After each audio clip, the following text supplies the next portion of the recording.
ఇంట్లో ఏం కుట్ర జరుగుతుందో, ఆ ఇంటి పిల్లని ఈ ఇంటి కోడల్ని చేయడానికి ఎన్ని పథకాలు చేస్తున్నారో మీరు పూర్తిగా తెలుసుకునే వచ్చుంటారు కదా. ఏం మాట్లాడుతున్నావు? నేను కరెక్టే మాట్లాడుతున్నాను. ఏరా, ఏం జరిగింది? రాజ్, నువ్వు ఆ ఇంటికి వెళ్ళొస్తున్నావా? ఎందుకు వెళ్ళడు? వాడి మరదలే కదా అప్పు తీసుకొచ్చి ఇంటి కోడల్ని చేస్తే ఇటు ఈ అక్క అటు ఆ అక్క మధ్యలో అప్పు త్రివేణి సంగమం లాగా మారి ఈ సముద్రంలో కలిసిపోవచ్చు కదా. ఏం జరిగిందో చెప్పు రాజ్. ఈ జాతకరత్న మిడతం బొట్లు రుద్రాణి గారు భవిష్యత్తుని బాగానే ఆవిష్కరిస్తున్నారు. ఈ క్షణం మా స్వప్నక్క ఉంటే ఆ భాషలో సమాధానం వేరుగా ఉండేది. మీరు ముందు చెప్పండి, అక్కడేం జరిగింది? జరిగింది చెప్పాల్సిందే. ఇప్పటి వరకు ఈ ఇంట్లో ఈ రుద్రాణి గారు, మీ పిన్ని గారు నా మీద చాలా పెద్ద యుద్ధమే ప్రకటించారు. వాళ్ళకి సమాధానం కావాలి. కవిగారిని పెళ్లి చేసుకోవడానికి మా అప్పు ఒప్పుకుందా? పుల్ల బాగానే పనిచేసింది. అప్పుకి కళ్యాణి చేసుకోవడం ఇష్టం లేదు. మీ అత్తగారు ఏమన్నారు? ఆవిడికి అస్సలు ఇష్టం లేదు. ఒకసారి ఈ విషయం గురించి మాట్లాడదు. నా కాళ్ళు పట్టుకోవడానికి కూడా సిద్ధపడ్డారు. కుటుంబంలో ఎవ్వరికి కళ్యాణ్కి అప్పునిచ్చి చెయ్యాలని. శుభం, శుభవార్త మోసుకొచ్చావు నాయనా. మీ కడుపు మంట చల్లారిందా? ఈ ఇంట్లో ఎవరైతే మీ మాటలకి పడిపోతారో వాళ్లని పట్టుకుని లేనిపోయినవి చెప్పి మనసు కలుషితం చేసి రెచ్చగొట్టి వదులుతారు. అలా వదిలే అనామిక కాపురం కాల్చుకునేలా చేశారు.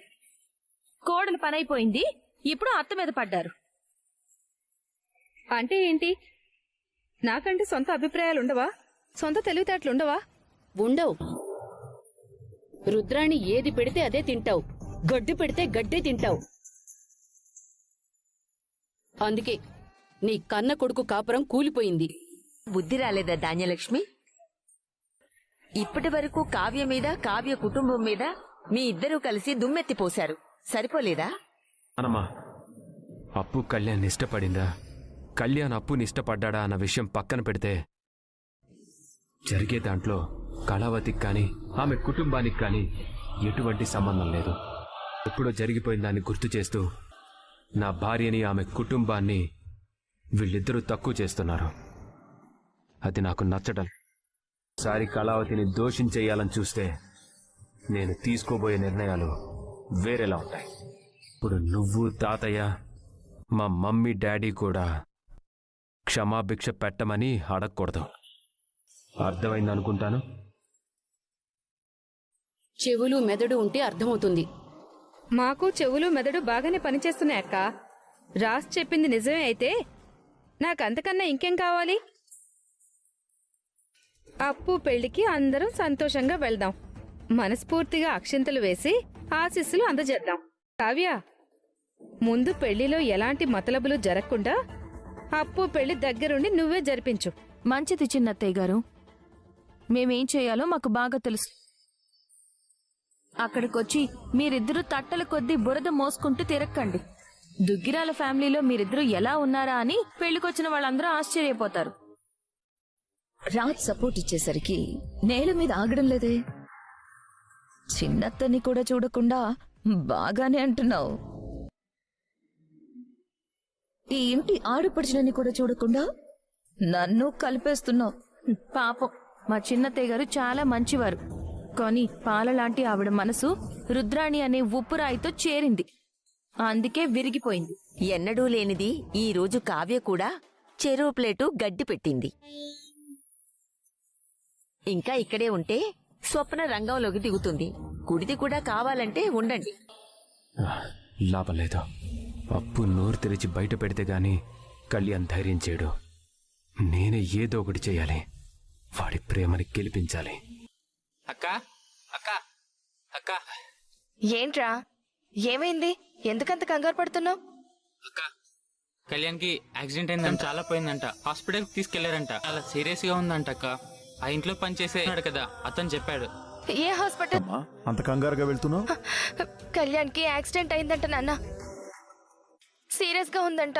నేను ఒకసారి వెళ్ళొస్తా. ఏంటి నాన్న అంత ఆలోచిస్తున్నావు? నేను వెళ్ళడం తప్ప? నీ స్నేహితుడికి యాక్సిడెంట్ అయితే నువ్వు వెళ్ళడం తప్పు కాదమ్మా, వెళ్ళకపోతేనే తప్పు. కానీ ఇప్పుడున్న పరిస్థితులు వేరు. ఇప్పటికే మీ ఇద్దరి మధ్య ఉన్న బంధాన్ని అందరూ తప్పు పడుతున్నారు. నాన్న, ఎవరో ఏదో అనుకుంటారని వాడు అలాంటి పరిస్థితుల్లో ఉంటే నేను వెళ్లకుండా ఎలా ఉండగలను నాన్న? నేను వెళ్ళొద్దు అని చెప్పడం లేదమ్మా, దీనివల్ల మళ్ళీ ఎలాంటి సమస్యలు రాకుండా చూసుకో అని చెప్తున్నా. లేదు నాన్న, ఒక్కసారి దూరం నుంచి చూసొచ్చేస్తాను అంతే. హ, త్వరగా వచ్చే. సరే నాన్న. ఎక్కడికయ్యా అదలా పరిగెత్తుకుంటూ వెళ్తుంది? ఎవరో తన ఫ్రెండ్ని కలవడానికి వెళ్తుంది. ఫ్రెండ్ని కలవడానికి కంగారు పడుతూ వెళ్లాలా? వాడికి యాక్సిడెంట్ అయిందంట. అలాంటప్పుడు అలా కాకుండా ఇంకెలా వెళ్తారు? వచ్చేస్తుందిలే. దానికెందుకు అలా అరవడం? యాక్సిడెంట్ అయిన విషయం నాకేమైనా తెలుసా ఏంటి? రాను రాను ఈ ఇంట్లో అందరికీ నేను మసుబట్టలా కనిపిస్తున్నాను. అవకాశం దొరికినప్పుడల్లా దుమ్మని దులిపినట్టు దులుపుతున్నారు. బావా, ఎందుకొచ్చావు? ఎవరి కోసం వచ్చావు? కవికి యాక్సిడెంట్ అయిందని చూడ్డానికి వచ్చాను బావా. అయితే చూసి వెళ్తాను. దానివల్ల నీకేంటి లాభం? వాడికేంటి లాభం? నా తమ్ముడు చావు బతుకుల్లో ఉన్నాడు. వాడికి నువ్వు ఎదురుపడి డిస్టర్బ్ చేయడానికి నేను ఒప్పుకోను. కనీసం దూరం నుంచైనా చూస్తాను. నువ్వు వాడిని ప్రేమించట్లేదు కదా, వేరే వాడిని పెళ్లి చేసుకోబోతున్నావు కదా. ఇంకా కళ్యాణి చూడాలని నీకెందుకు అనిపిస్తుంది? నా తమ్ముడిని నేను చూసుకోగలను. నువ్వు వెళ్ళి నీ పెళ్లి సంగతి చూసుకో. వాడు చావు బతుకుల్లో ఉన్నప్పుడు చూడకుండా ఎలా వెళ్తాను? వెళ్ళను, నేను చూడాలి. అసలు నీకేంటి సంబంధం? నీ ఇంటికొస్తే మీ అమ్మే మాట్లాడింది, నువ్వే మాట్లాడావు. అసలు కళ్యాణ్ పేరే ఎత్తొద్దని చెప్పి పంపించేశారు కదా. నన్ను వెళ్ళిపోమ్మని మీ అమ్మ నా కాళ్ళు కూడా పట్టుకోబోయింది కదా. ఇప్పుడు నిన్ను వెళ్ళిపోమ్మని నేను నీ కాళ్ళు పట్టుకోవాలా? అయ్యో, ఏం మాట్లాడుతున్నావు బావా? నేను కొత్తగా ఏం మాట్లాడటం లేదు అప్పు. నువ్వు మాట్లాడిందే నీకు అప్పు చెప్తున్నాను. కళ్యాణ్ని చూడాలంటే వాడికి సంబంధించిన మనుషులు అయి ఉండాలి. నువ్వు వేరే వ్యక్తిని పెళ్లి చేసుకోబోతూ పరాయి మగాడిని చూడాలనుకోవడం కరెక్ట్ కాదు. దయచేసి వెళ్ళిపో. ఇప్పుడైనా మా తమ్ముడిని ప్రశాంతంగా ఉండనివ్వు. నేను కళ్యాణ్ని ఒక స్నేహితురాలిగా చూడ్డానికి వస్తే చూడనివ్వవా బావా? వాడికి స్నేహితులు బంధువులు ఎవ్వరూ లేరు. మా కుటుంబం ఉంది, మేం చూసుకోగలం. నేను వాడిని చూసే వెళ్తాను. ఏ, నా దగ్గర మొండితనం చూపిస్తున్నావా? రేపు నీ పెళ్ళయ్యాక వాడికి యాక్సిడెంట్ అయ్యుంటే అప్పుడు ఇలానే పరిగెత్తుకుంటూ వచ్చేదానివా? ప్లీజ్ బావా, నన్ను లోపలికి వెళ్ళనివ్వండి. నేను నిన్ను లోపలికి పంపించే ప్రసక్తే లేదు. నీ మనసులో వాడు లేనప్పుడు, వాడిని పెళ్లి చేసుకోవడానికి నువ్వు ఒప్పుకోనప్పుడు, ఇంకో వ్యక్తిని పెళ్లి చేసుకోవడానికి నువ్వు సిద్ధపడ్డప్పుడు నువ్వెవరు? వాడి ఏ సంబంధం ఉందని ఇంతగా అడుగుతున్నావు? మీ మధ్య ఏ బంధం ఉందని నన్ను ఎంతగా మీ ఇద్దరి మధ్య ఏమీ లేదని మీ అమ్మ తెగేసి చెప్పేసింది. నువ్వంతకంటే ఖచ్చితంగా ఇప్పుడు ఏ మొహం పెట్టుకుని చూడ్డానికి వచ్చావు? నాకు అర్థమైంది బావా. ఏమర్థమైంది? నేనిప్పుడు వాడిని ప్రేమిస్తున్నానని ఒప్పుకోవాలి, అంతే కదా? అంత లేదు. వాడిని చూడ్డం కోసం ఇప్పటికిప్పుడు ప్రేమిస్తున్నట్టు చెప్పాల్సిన అవసరం లేదు. సరే, ఇది ఇప్పటికిప్పుడు చెప్పే మాట కాదు. నేను కళ్యాణ్ని ప్రేమిస్తున్నాను, ప్రేమిస్తున్నాను, ప్రేమిస్తున్నాను, ప్రేమిస్తున్నాను. ఎప్పటికీ ప్రేమిస్తూనే ఉన్నాను. చచ్చేదాకా వాడు నా మనసులో నుంచి పోడు. చాలా సరిపోయిందా? నువ్వు నిజమే చెప్తున్నావా అప్పు? మా అమ్మ మీద ఒట్టేసి చెప్తున్నాను బావా. సరేనా? ఎప్పటికైనా వెళ్ళనివ్వండి బావా. వాడిని చూడనివ్వండి, మీకు దండం పెడతా. వాడు అనామిక వల్లే కాదు, నా వల్ల కూడా బాగా డిస్టర్బ్ అయ్యాడు. వాడికి ఏదైనా అయితే చచ్చేదాకా నన్ను నేను క్షమించుకోలేను. ఒక్కసారి చూసి వెళ్ళిపోతాను. నువ్వు చూడ్డానికి వాడేమి ఇక్కడ లేడు. లేడా? లేడు. వాడికి అసలు యాక్సిడెంటే కాలేదు. ఏంటి? వాడికి యాక్సిడెంటే కాలేదా? బానే.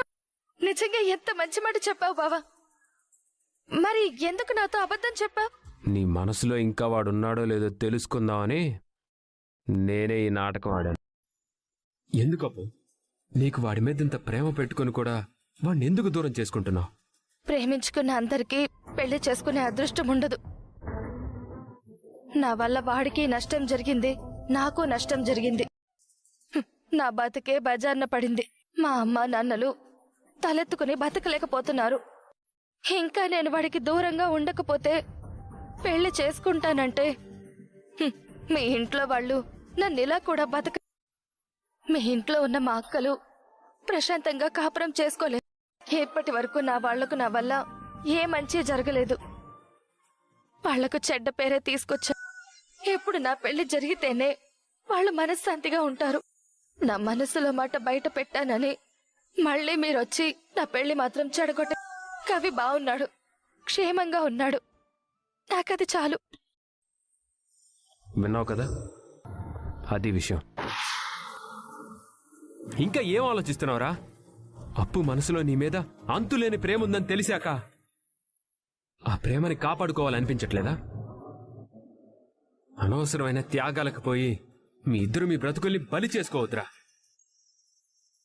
ఇప్పటికీ మీకు అవకాశం ఉంది. ధైర్యం చేసి ముందడుగే. మీ వెనక కొండంతండగా నేనుంటాన్రా. ఎవడు అడ్డుపడ్డా లెక్క చేయను. కావ్య, రాజ్ కళ్యాణ్ని తీసుకుని ఎక్కడికి వెళ్ళాడో నీకు తెలుసు.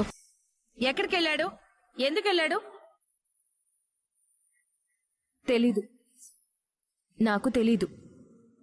ఏమైనా రాయబారానికి పంపావా? నీకు వయోభారం ఎక్కువైపోయిందత్తా. రిటైర్మెంట్ తీసుకొని ఏదైనా మఠంలో చేరిపోయి శేష జీవితాన్ని గడిపే టైం వచ్చింది. ఏంటత్తయ్య ఇది? ప్రతిదానికి నన్నే దోషిని చేయడం చిన్నత్తయ్యకి బాగా అలవాటైపోయింది. అన్నదమ్ములు కలిసి బయటికి వెళ్తే నేనే ఏదో చేశానంటారేంటి? పర్వాలేదు కావ్య. నువ్వు ధాన్యలక్ష్మిని చిన్నత్త అని ఇంతకాలం గౌరవించింది చాలు. ఎదురుగా మీ స్వప్నక్క రుద్రానికి ఎలా గడ్డి పెడుతోందో, ఎలా నోరెత్తకుండా చేస్తోందో, ఏ భాషలో మాట్లాడుతోందో ఆ దారినే నువ్వు అనుసరి. నీ తప్పు లేకుండా ఎవరేమన్నా నువ్వు అనడం మొదలుపెట్టు. అక్క, ఇదేనా నువ్వు నీ కోడలికి నేర్పించాల్సింది? నువ్వు నీ కోడలికి నేర్పినట్టు నేను నేర్పడం లేదు. నా కోడల్ని ఆత్మగౌరవం కాపాడుకోవడానికి కారణం లేకుండా అన్నవాళ్లు దుమ్ము దులపమని చెప్తున్నాను. బయటకు వెళ్ళిందే అన్నదమ్ములే కదా. రాక్షస వివాహం జరిపించేసి ఏమీ తీసుకురాడలే నీ కొడుక్కి. కావ్యని మధ్యలోకి లాగావంటే ప్రకాశం చెంపచ్చోళ్లుమంటుంది. మధ్యలో నేనేం చేశానమ్మా? ఆ మాత్రం పెళ్లాన్ని అదుపులో పెట్టుకోలేని చవటవైనందుకు ముందు నీ చంపే వాయించాలరా. అదిగో వచ్చారు. ఏమండి, ఎక్కడికెళ్లారు? నీకెందుకు? ఎందుకా? ఇంతసేపు మీ పిన్ని గారు ఇక్కడ పెద్ద పంచాయతీ పెట్టారు. మీరిద్దరూ కలిసి ఎక్కడికి వెళ్లారో నాకు తెలుసు అంటున్నా. కళావతి జోలికి వెళ్లొద్దని ఇంతకు ముందే చెప్పాను కదా. రై, ఎక్కడికెళ్ళావురా? ఎందుకెళ్ళావు? నీకెందుకు చెప్పాలి? అప్పుని కలవడానికైనా వెళ్ళింది, చెప్పరా? దానికి నేను సమాధానం చెప్తాను. రా కనకం. మీ ఆరోగ్యం ఎలా ఉందో వదిన గారు? ఇప్పుడు పర్వాలేదు, కూర్చో. పర్వాలేదు. ఎవరో ఏదో అడుగుతున్నారు కదా, వారికి సమాధానం చెప్పాల్సిన అవసరం చాలా ఉంది. ఎవరు ఎవరిని కలవడానికి రాలేదు, ఎందుకంటే నేనే రానివ్వను కాబట్టి. అంటే రాజ్ కళ్యాణ్లో మీ ఇంటికి రాలేదంటావా? అది అక్కడడుగు. నేను ధాన్యలక్ష్మి గారితో మాట్లాడుతున్నాను. నువ్వు నాతో మాట్లాడేదేంటి? నిన్ను పట్టుకుని నువ్వు అసలు మనిషి పుట్టుక ఎలా పుట్టావని అడుగుతుందేమో. ఏంటే చూపు? నీ అయ్య సొమ్మేదో మేమేదో మింగినట్టు నోరు మూసుకుని అలా నిలబడు. మీ వారన్న మాటే నేను అనేదాన్ని. కాస్త నోరు జారుంటే నేనిప్పుడు ఆ కనకాన్ని కాదు, ఓ ఆడపిల్ల తల్లిని. కన్నబిడ్డకి కన్యాదానం చేసి ఓ అయ్య చేతిలో పెట్టబోతున్నాను. నా కూతురు పెళ్లి పెట్టుకున్నాను ధాన్యలక్ష్మి గారు. ఈ ఇంట్లో దుగ్గిరాల వంశానికి పేరు తెచ్చినవారు, తరతరాలుగా వస్తున్న వంశ ప్రతిష్టని నిలబెట్టినవారు ఆ పెద్దలిద్దరూ ఉన్నా మొదటి శుభలేఖ మీకే ఇవ్వాల్సిన కర్మ పట్టింది నాకు. నా కూతురు చిరంజీవి లక్ష్మీ సౌభాగ్యవతి అపూర్వ అప్పు పెళ్లి. వరుడు చిరంజీవి శ్రీరామ్. తల్లి పేరు భాగ్యలక్ష్మి, తండ్రి పేరు రమేష్. ముహూర్తం సమయమంతా ఇందులో రాసుంది. మీలాగా మేం ధనవంతులం కాదు కాబట్టి నిరాడంబరంగా గుళ్ళో జరిపిస్తున్నాం. మీరు అన్నయ్య గారు తప్పకుండా వచ్చి నా కూతురు కళ్యాణం కళ్ళారా చూసి మనసులో ఆ దృశ్యాన్ని శాశ్వతంగా ముద్రించుకొని మళ్ళీ జీవితంలో ఆ ముదనష్టపు అనామికలాగా నిందలు వేయకుండా అక్షింతలు వేసి ఆశీర్వదించాలని ప్రార్థిస్తున్నాను. నీకు తెలియకుండానే నువ్విద్దరు ప్రేమికుల్ని విడదీస్తున్నావు. వల్ల ఎలాంటి లాభమూ ఉండదు. అక్కడ అప్పు, ఇక్కడ కళ్యాణ్, ఇద్దరు జీవితాంతం బాధపడాల్సి వస్తుంది. నేను వాళ్ళని విడదీయడం లేదు. మా ఇంటి పరువు కాపాడుతున్నాను. మీ అందరి మూర్ఖత్వంతో ఇద్దరికీ జీవితాంతం శిక్ష వేస్తున్నారు.